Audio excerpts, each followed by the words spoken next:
I mean, on this podcast, I was going to say, I only want signed artists. Do you know what I mean? I only want represented artists on it, because Instagram, the number of followers on Instagram doesn't always represent, the art. I mean, just for instance, like really good-looking women often have thousands of followers, and they have like 20 photographs of just them, in Venice or something, and that doesn't really, so it could be an artist, but just a really good-looking one, and then you you look through their followers, and it's just loads of guys, Oh, amazing. and it's just not really representative of, so it's just representative of the human race. yeah.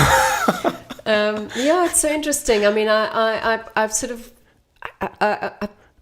I resist judging online representation too much at this point, because we're about to, Exactly, it's changing it's really now. exploding, and it's changing radically, where in fact, I think of someone like Benele Khoza, for instance, who's an artist he was represented by Smith for a little while, and then he was represented by Zeitz. He had some work on at Zeitz Mocha, and he's now very much an online presence. He runs his own gallery. He's his own. He represents other artists, and he's working in Johannesburg.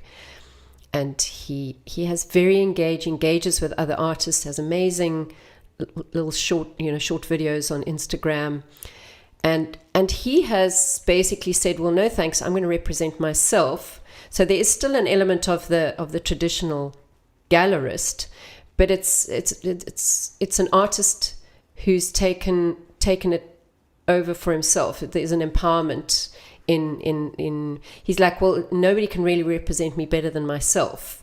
Exactly. And I want to move in the directions that I feel suit me, as opposed to working within the constraints of a gallery.